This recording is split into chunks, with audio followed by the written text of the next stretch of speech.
মানুষগুলো এবার আগুনের মধ্যে পানি দিলে যেমনি আগুন নিভে যায়, দাউ দাউ করা হৃদয়ে জ্বলন্ত আগুন তাদের ঠান্ডা হবে। কিয়ামতের ময়দানে ওই বিভীষিকাময় সময়ে মুসিবতের কালে মানুষগুলো পাগল হয়ে বিশ্বনবীকে খুঁজতে আরম্ভ করবে। সবাই মিলে বিশ্বনবীর কাছে যেয়ে বলবে, ইয়া রাহমাতাল লিল আলামিন, ইয়া খাতামুন নবীন, রাহমাতাল লিল আলামিন। দেখেন আমাদের কি অবস্থা, কি কঠিন বিপদে আমরা আছি, দাঁড়াতে পারি না, সূর্যের আলোতে ঘেমে হয়রান। আজকে কেউ সুপারিশ করতে পারবে না। সব নবীরা অপারগতা স্বীকার করেছে, তারা বলেছে আপনি ছাড়া কেউ নাকি আল্লাহর সামনে দাঁড়াতে পারবেন না, আপনি একটু সুপারিশ করেন। বিশ্বনবী বলবেন, আসো আসো, আজকের দিনে আমি ছাড়া আল্লাহর সামনে কেউ দাঁড়াতে পারবে না। বিশ্বনবী মাকামে মাহমুদে যে আল্লাহু আকবার বলে সিজদায় লুটিয়ে পড়বেন।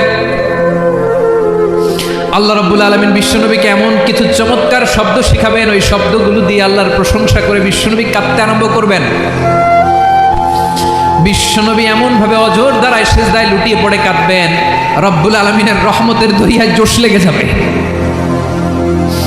রব্বুল আলামিন এই দৃশ্য থেকে সহ্য করতে পারবেন না। রব্বুল আলামিন বলবেন, ইয়া মুহাম্মদ ইরফা রাসাক, ও নবী আপনি মাথা তোলেন। মাথা তুলে আমি সহ্য করতে পারি না, নবী আপনি মাথা তুলেন। সাল তুতা, আজকে আপনি যা চাবেন তাই দেব। নবী আপনি সিজদা থেকে মাথা তুলেন। সাল তুতা, যা চাবেন তাই দেব। ওয়াশফা তুশাফা, যার জন্য সুপারিশ করবেন তার সুপারিশ কবুল করে নেব। বিশ্বনবী এবার মাথা তুলবেন। যে বিভীষিকাময় সময়ে প্রত্যেক নবী বলেছেন আমি পারবো না, প্রত্যেক নবী বলেছেন নাফসি নাফসি, আমার কি হবে আমি জানি না, আল্লাহ আমারে বাঁচাও। প্রতিটি নবী বলবেন নাফসি নাফসি, আল্লাহ তুমি আমারে বাঁচাও আমারে বাঁচাও। বিশ্বনবী মাথা তুলবেন, তুলে বলবেন রব্বি হাবলি উম্মতি, আল্লাহ তুমি আমার গুনাহগার উম্মতকে বাঁচাও। এই দুনিয়ার বুকে রব্বুল আলামিন সব নবীকে একটা করে দাওয়া মুস্তাজাবা দিয়েছেন, মানে যে দোয়া করলে কবুল হয়ে যায় সাথে সাথেই।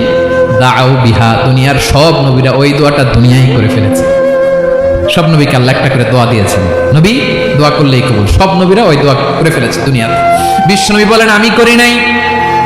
ওয়া ইন্নী আখতাবিউ দাওয়াতি শাফাআতান লি উম্মতি ইয়াউমাল কিয়ামাহ, আমার ওই স্পেশাল দোয়াটা আমি দুনিয়ার বুকে কঠিন বিপদে পড়েও কোনোদিন করি নাই। আমি আমার স্পেশাল দোয়াটা কিয়ামতের দিন আমার গুনাহগার উম্মতকে সুপারিশের জন্য রেখে দিয়েছি।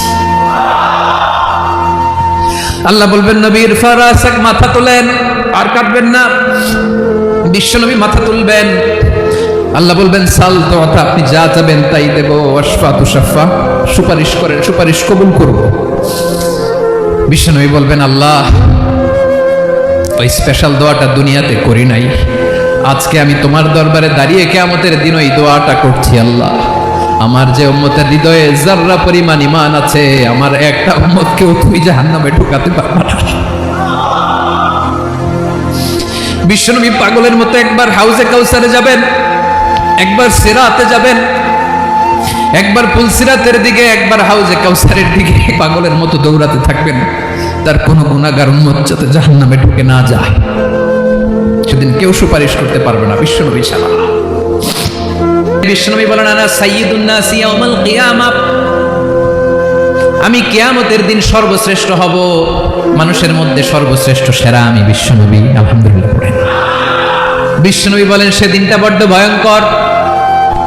সেদিন কেউ কারো কোনো উপকারে আসবে না, বন্ধু বন্ধুর কাজে আসবে না, স্ত্রী স্বামীর উপকারে আসবে না, স্বামী স্ত্রীর উপকারে আসবে না, পীর সাহেব মুরিদরে বাঁচাতে পারবে না, মুরিদ পীর সাহেবরে বাঁচাতে পারবে না, নেতা কর্মীর পরিচয় দিবে না, কর্মী নেতার পরিচয় দিবে না, ভাই বোনকে চিনবে না, বোন ভাইকে চিনবে না, বাবা তার সন্তানকে চিনবে না, মেয়েকে দেখে মা দৌড়ে দৌড়ে পালাবে। বড্ড ভয়ঙ্কর দিন। বিশ্বনবী বলবেন জমিনটা এখনকার মতো থাকবে না, পুরো জমিনটা সমান হয়ে যাবে, ফ্ল্যাট। এখন তো গোল, তখন ফ্ল্যাট। সবাই এক জমিনের উপরে দাঁড়াবে, সূর্যটা মাথার কাছে চলে আসবে, সূর্যের গরমে মানুষের মাথার মগজ গলে গলে কানের ছিদ্র নাকের ছিদ্র দিয়ে বেয়ে বেয়ে পড়বে। আহ, সবাই হয়রান, পেরেশান, ক্লান্ত শ্রান্ত। মানুষগুলো বলবে বাঁচার কোনো উপায় নাই। 50,000 বছর মানুষ এরকম দৌড়াবে, চিৎকার করবে, কাঁদবে, বাঁচার কোনো উপায় নাই। সবাই বলবে আহ, আল্লাহ যদি বিচারটা শুরু করতো, যা হবার হবে, আগে বিচার শুরু করুন। বিচারই শুরু হয় না। বিচার শুরু হইতেই 50,000 বছর।